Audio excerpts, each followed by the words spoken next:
mission and soul or whatever that is.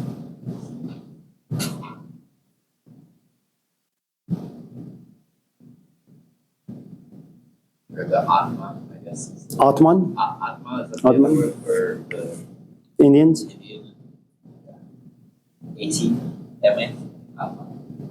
That was said Atman. Atman? I mean, I don't know. They just, yeah. I don't know how Hindus, maybe if Abi comes in, we can ask her.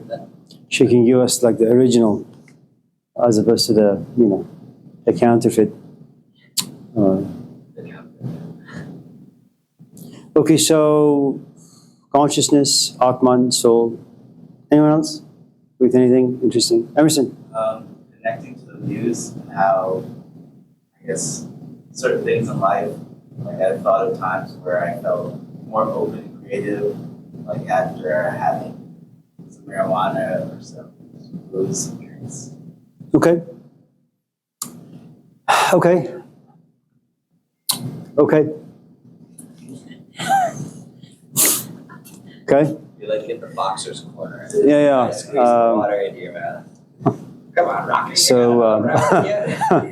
drugs and liberation, fine. Okay, good. Anyone else? Oh, man.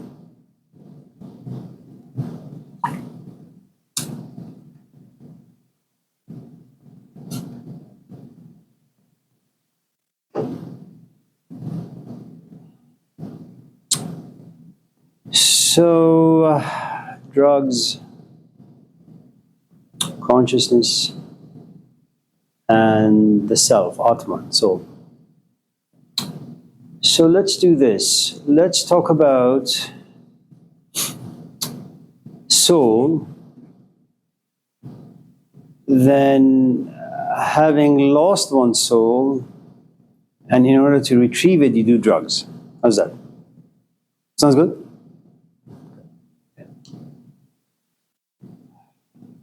But we can't really talk about that just yet.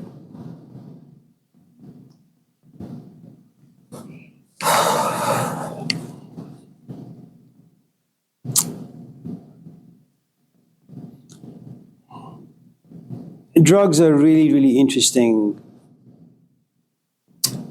things to experiment with, if of course you're working with a teacher of sorts who's really versed, like what Castaneda experienced with Don Juan. It's been around for a long time, going all the way back to Egypt, where they believed that the goddess Isis, who is the personification of wisdom, when the pharaohs die, for example, the pharaohs go all the way to Hades, or where the dead live, and they experiment with mushrooms. The pharaohs, the dead pharaohs. But I think the most interesting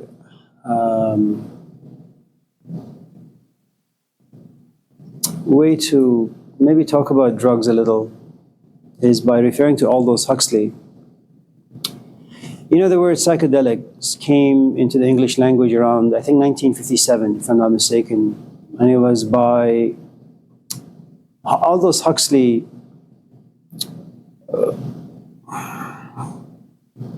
who was an interesting fellow. He, I suppose, reflected deeply on things. One day he hears of this, I think, psychologist in Canada who was experimenting with drugs, Emerson. And Emerson, I'm sorry? Bicycle day. I'm not sure.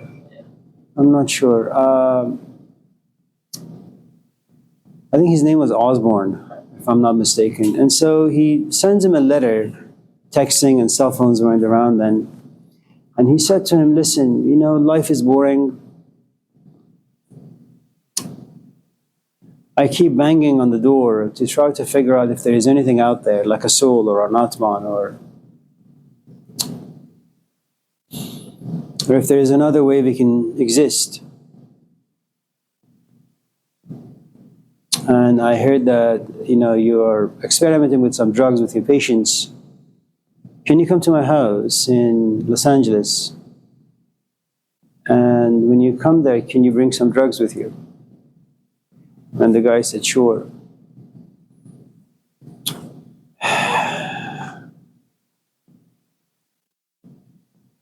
And the doctor was a little terrified initially because he knew how potent these drugs are and it could devastate you, it could inspire you. Huxley tried, and he had this beautiful experience after which he wrote this book, Doors of Perception.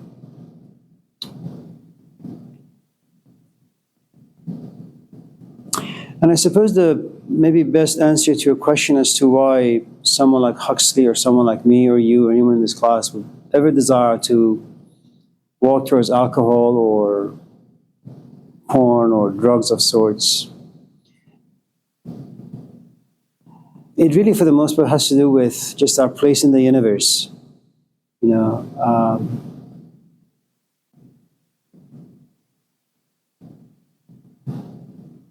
There are so many things you are forced to do.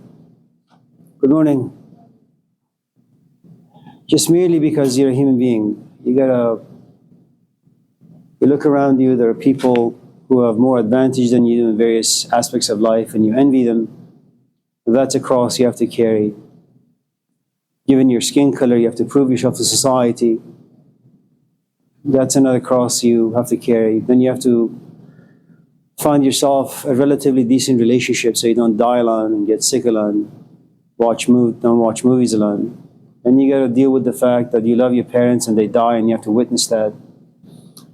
And then you get into relationships when you realize that they are just consumed with conflict and contradictions. And then you have to figure out how the hell you survive in a society that's almost everything about it has been manufactured. Maybe 200 years ago, if you wanted to know the right from wrong, you would go to the elder of your community. And you chose that person to be the elder of the community because of experience.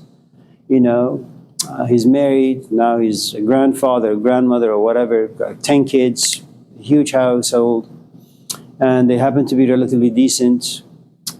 Old age is nothing to be frowned upon, but something that's celebrated because there's so much wisdom. And so you don't get into power by popular vote, democracy. You don't get people like Josh Hawley or Jordan Peterson. What's that idiot's name? Jim Jordan, Donald Trump, or Biden. Everything just happens very organically, and society, it just keeps legislating one law after another to that's the only way you can hold societies together. When it grows to such an extent where it's a zoo, where strangers really live amongst one another, and they have to pretend that they're friends, that they like each other. And so there is lots of pressure on you from the moment you're born to the time you die. And add to it the fact that you come across words once in a while that are manufactured, are created by certain people, like psychedelics, like Atman. And everything about your life is fine. But the moment someone like Socrates comes to you and says, do you love your wife? You say, well, what does that mean? I got married because it's an arranged marriage, and we have arranged marriage because that's what we do in our tradition. You don't marry someone because you love him. You marry someone because that's a thing to do, and then after 5, 10, 15, 20 years, then you kind of grow to love them like anything else in life. You don't go out there buy a sofa because you're in love with the sofa. You fall in love with the sofa after sitting on it for 5 years. And then getting rid of it is very difficult because you have all these attachments to it,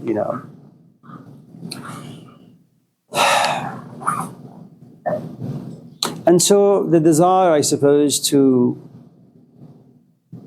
move towards anything that promises some sort of freedom, insight, creativity, is very appealing to us because our position in life is we're just very constricted in so many different ways,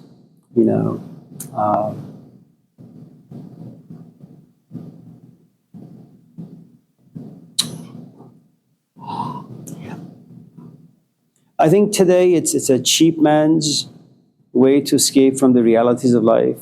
I mean, drugs no longer have the sort of value that it did for the ancients. You know, the Native Americans, in fact, believe that some plants are your teachers. Don't go out there look for Jesus Christ. Look for a plant that speaks to you, and then cook it, inhale it, eat it, whatever the case may be.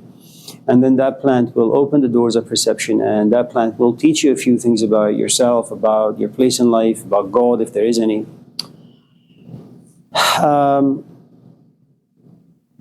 There's a guy who teaches at UC Berkeley. He recently wrote a book. It's not recent, but it's a book that he came up with maybe 4 or 5. Yeah.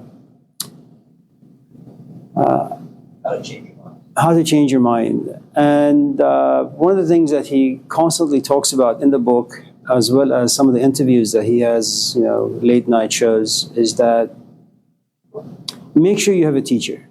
You know, don't just experiment with this casually, because it can devastate your life. You know, I suppose you could say that a knife in the hands of a butcher is a blessing. In the hands of a man who's going crazy, it's a curse. And I think drugs are very much the same way. If you have someone who's a butcher and he's training you how to use a knife properly, then you can be a very, very good student. If on the other hand, you know, you're just bored, silly, life is tough, you have no coping skills, you don't really know what to do with any of the stuff around you, then you can use drugs and alcohol, but just give it some time, and then you realize that your issues have not really disappeared, they have in fact increased to a point that you can no longer manage anything about your life.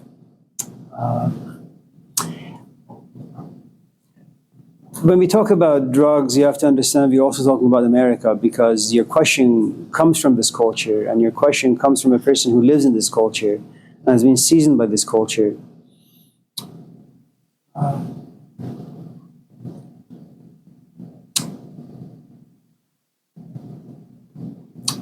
If you were to go back in time and again look at cultures that revolve around farming, you have 20 people or 5 people on your property, you have your kids, you have your wife, and everybody just touch shoulders, they work together, and organically friendship grows. You know, you have codependency, but it's profoundly healthy. And no one desires to kind of go into their bedroom and be alone and read a book. That's not the way these people work, you know. So the idea of, or the realities of loneliness and depression don't really exist for people maybe 100 years ago, 200 years ago. But let me take that back. Before the Industrial Revolution. Now, everything, you know, you have to work really hard to make friendships. And the way it works usually is the moment you're born, your first friends, if you want to call it that, are your parents. You see a mom and you see a dad, and then you see your siblings. That's your first community that you will ever experience. And then from there, you have your neighbors. And then from there, you know, your relatives and neighbors, and then the larger society at large. The problem now is that when you're born, you may have parents, but they're really not around. They have their own issues to deal with. And there's a good chance that you may only have one parent around. Also, that parent is, or parents are under an avalanche of responsibilities, and they're always frustrated and angry. Part of it is their own psyche, the other part is this is social pressure. And technology has made all of us very isolated. So the idea of making friendships, you know, experiencing a community when we're born, that doesn't exist. You know, so you try to go out there in society to create friends, but you don't have the skills for that. You know, it was never given to you as you were born. Some people are lucky. I'm not trying to create, you know, blanket statements, but for the most part,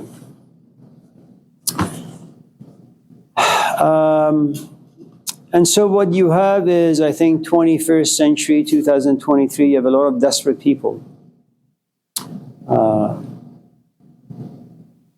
And I suppose all of us are lost in this maze, not knowing what to do.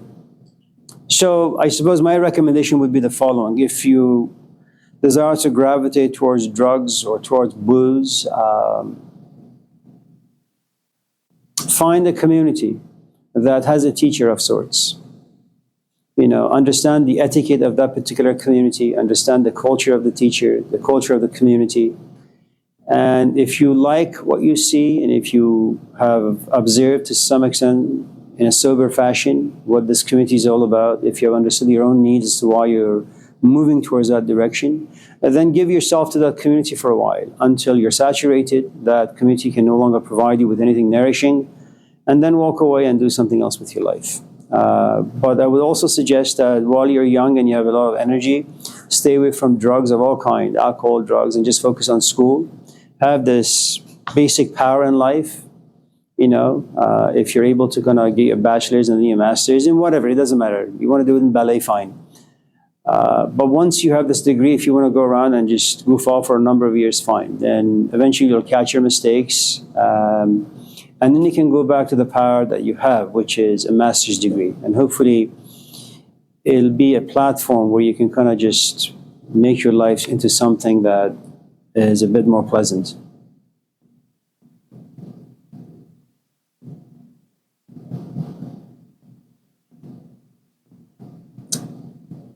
You must also understand the imposition of British. The moment they realize that certain countries around the world actually do plant certain things, and when they consume it, they have all these wonderful experiences. And it's not a deviance of any sort. It's something that inspires and encourages the community altogether. And the West has always been good at one thing: how to make a profit from anything. If you watch the movie The Matrix, when they go into the construct, ultimately Morpheus looks at Neo and says, the human being is ultimately reduced to this, a Duracell battery. That's what the West is really good at. It's not so much about respecting people or giving them freedom, but holding them hostage in a variety of different ways and giving the illusion of freedom, the illusion of independence, the illusion of happiness and pleasure and success. So when you talk about drugs, the truth is the desire for drugs it's been manufactured by unseen forces who are not looking to kind of better your life, but make a profit, make a buck out of you. It's kind of like the educational system. Nobody cares about you, Emerson, here. Your head in this classroom will make the district about $6,000.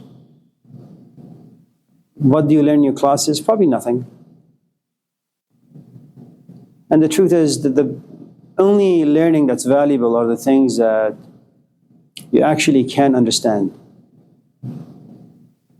And I'm not here to make you understand anything. I can't in a semester. It's impossible. So you're here only for my salary, for the chancellor's salary, who makes about $700,000. So good luck with all of that.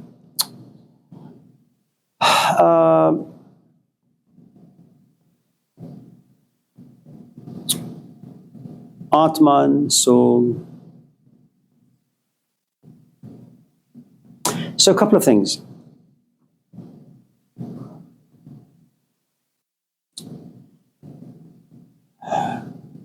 You have, let me tell you a story first.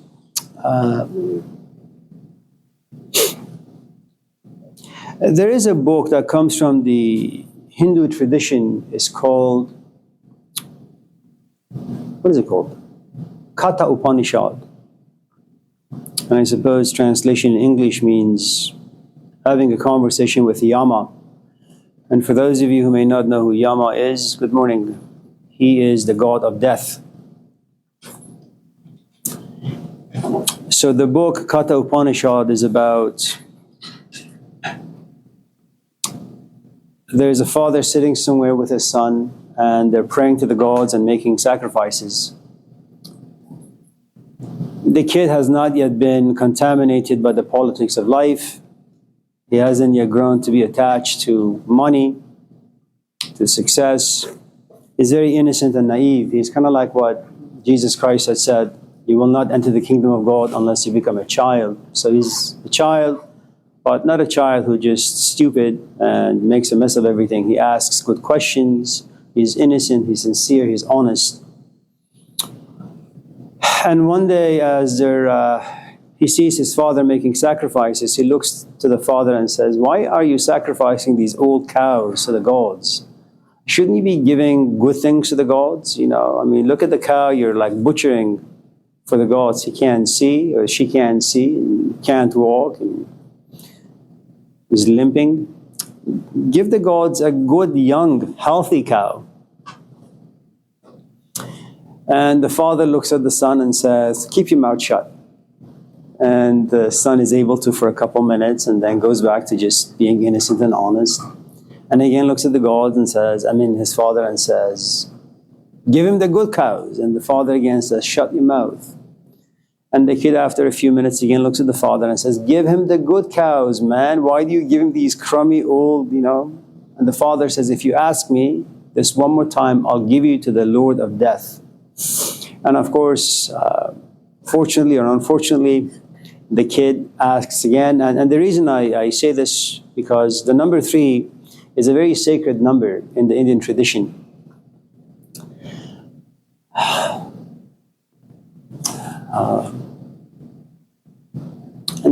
And the same thing is true in the Gospel of Mark, the number 3, as Peter denies him 3 times. We'll talk about number symbolism in a different class, but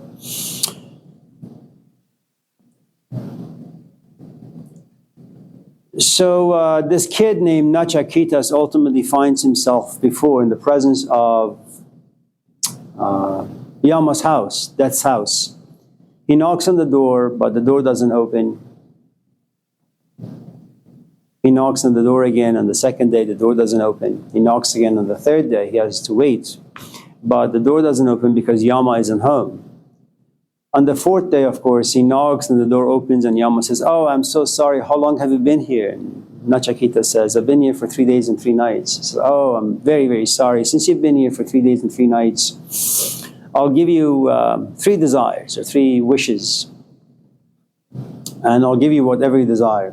He says, "Okay, my first desire is, when I go back home, can you make sure my father is not very angry with me?" And Lord Yama says, "Of course, it's done. No problem. What's the second one?" "I'm really hungry for some chicken tikka masala, mixed vegetables, and dosa and samosa and all that stuff. When I go home, can you make sure that my mom makes those things for me?" "It's done." Yeah. What's the third one?" "What is the self?" And Yama scratches his head and says, "Listen, don't you want to ask for something different for your third wish, like a good marriage and beautiful kids, and lots of money?" He says, No. I want to know if there's a self, if there is wisdom, if there is something out there. And again, Yama says, "Listen, that's a very, very difficult question. It's a bad question. It's a question only asked by the gods, but not even the gods dare to ask such questions. And you're a tiny, whimsical human being. Won't you ask for a different wish, like a Tesla?" He says, No, man. I just want to know what happens to us when we die. Is there a soul?" And eventually Yama says, "Okay, I'll tell it to you, but you should know that not even the gods ask such questions." And there's a poem by this man named Hafiz.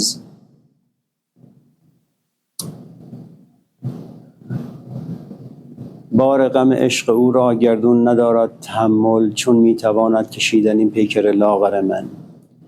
That such questions, and I'm paraphrasing, such questions are far too burdensome for the gods, and yet the human being, despite being so flimsy, so weak in so many different ways, has the capacity and the dare to carry these questions, live with these questions, and eventually, hopefully, get the answers. And of course, you know how Indians are. They talk about nonsense, that detachment, and you're not your body, and you're not your mind, and you're not this, and you're not that. But I tell you the story for one simple reason, that the desire or the question that comes from Nachiketas has a history behind it. And the history is, it's the Indian culture. It's a culture in which religion is fully alive, and it's actually it governs every aspect of the Hindu psyche, the Indian psyche.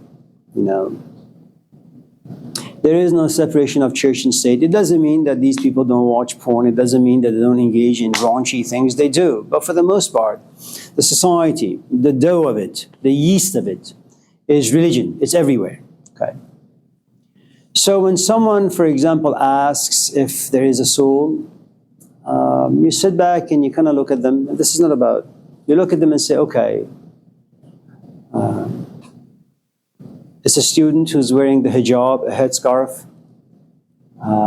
They're from the Middle East, namely Yemen or Saudi Arabia, or one of those countries over there. And when you ask her what she is, she says, I'm a Muslim. And this is America. She was born here, and yet she wears a head covering. And she wears the kind of traditional outfit. And then you realize, well, she comes from a very religious background. And when she asks, do I have a soul?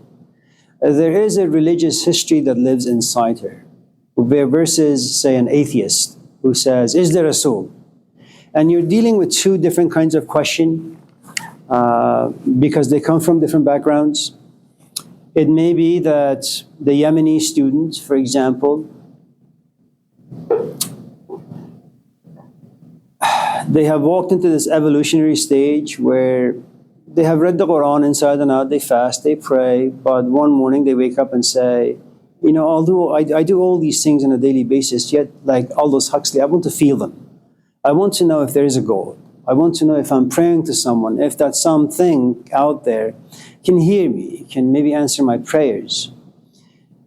Versus an atheist who says, you know, I need to be convinced that there is a God. And the truth is, religion is not a rational thing.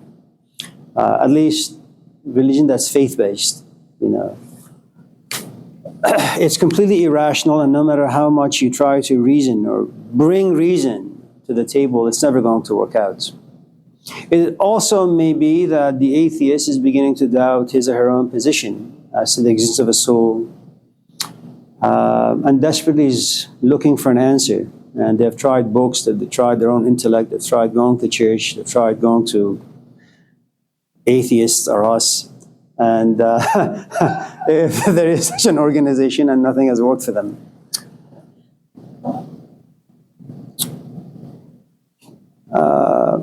So I suppose before we go directly to the question itself, let me also give you another story that's given to us by Friedrich Nietzsche. It's one of his famous stories, God is Dead.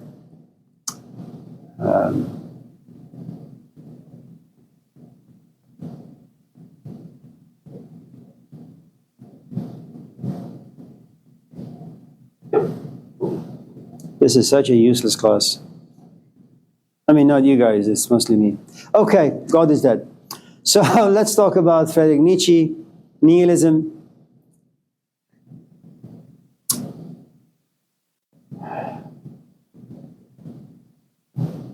The Age of Reason, 18th century.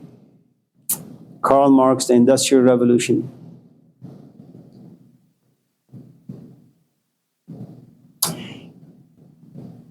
You know, your first marriage, you walk into it with a great amount of hope and fantasies.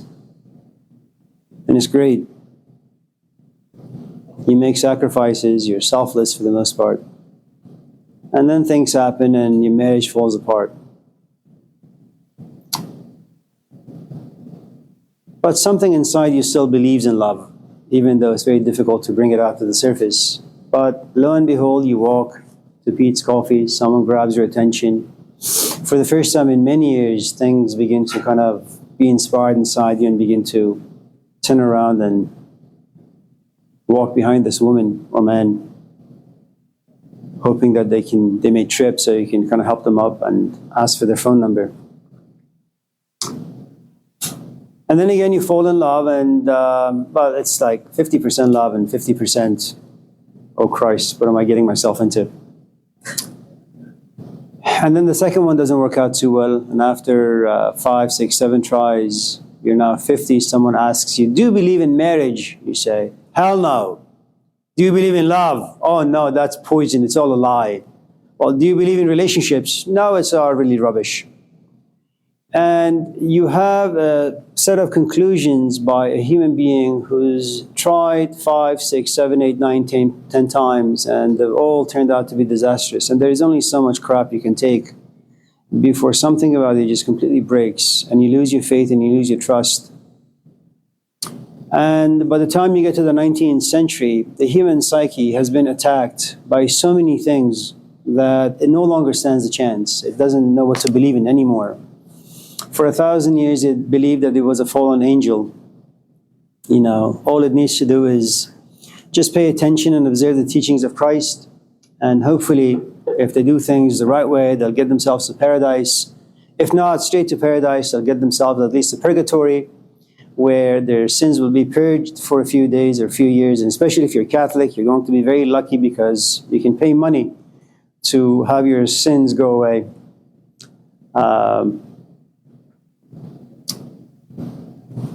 The bubonic plague hits, Copernicus comes about, Galileo comes about, and they open this door, and you look through this door and you realize that, you know, maybe God is not the center of the universe, maybe the earth is not the center of the universe, maybe human beings don't really have much meaning to their lives. That's like the first marriage or the second marriage. You still believe in love and all that.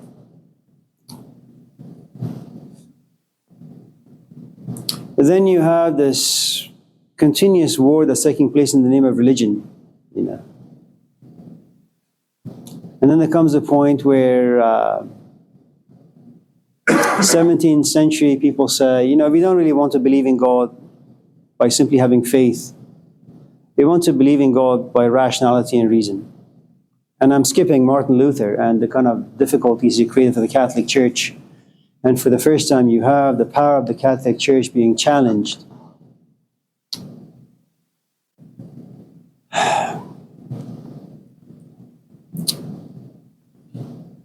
And then you have people like Immanuel Kant and the rest of them trying to sell this idea to the rest of us that human beings are rational and you should think and you should reason. And then you have the 19th century saying that, you know, I had this list when I go out on dates. When I look at the person, I feel absolutely nothing about them. But all the boxes are checked. They're really a good candidate for marriage, or at least a companionship. But I have zero feelings towards them. And that's what the 19th century folks told to the 18th century. You know, you can live your life rationally, but you'll have zero feelings, and it feels as if you turned into a machine or a robot, and that's no good. And out of this, you get a man named Friedrich Nietzsche. By the time you get to Nietzsche, society is turned upside down. There is no religion, there is no God, there is no soul, there is nothing to believe in. You know, at least just a couple of centuries before, you would work with your father in his farm from morning, you know, from dawn to dusk. But now you work for people you've never seen. You just sit there, there's a conveyor belt. You just kind of put stuff in a box for 5, 10, 15, 20, 30 hours a day. And in the end, you go home and your pocket is empty. And you live in big environments where everybody is a stranger to everybody. And now you have nihilism. And it's not because nothing out there makes any meaning or gives you any meaning. The truth is, you want to believe in some goddamn thing out there. Society doesn't give you anything. You know, you want to go home to your companion, you want to look at your companion and feel something. That you want to know that they like you because they make food for you, that they like you because, I don't know, they buy you flowers.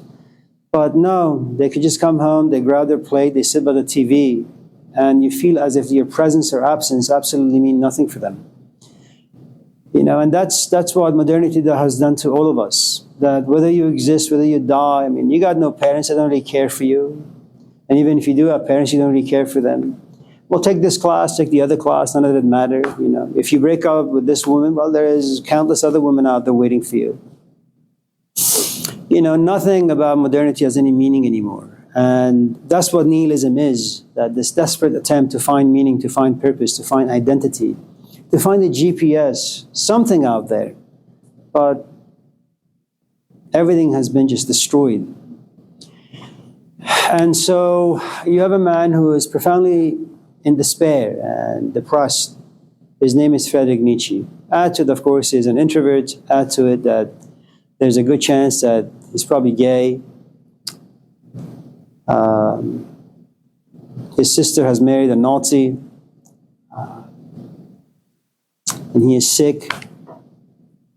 He gets a full-time professorship at the age of 24, but a couple of years later he has to resign. So you realize the frailty of your body, frailty of your family, frailty of society. And then he writes the story that God is dead.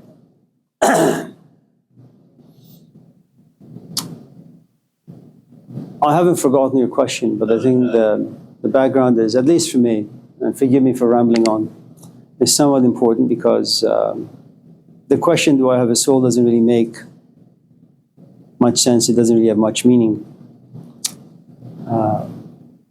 Because there is no culture, there are no narratives that supports that particular question. And if you believe in a soul, well, there's something wrong with you. So, the story is called Madman.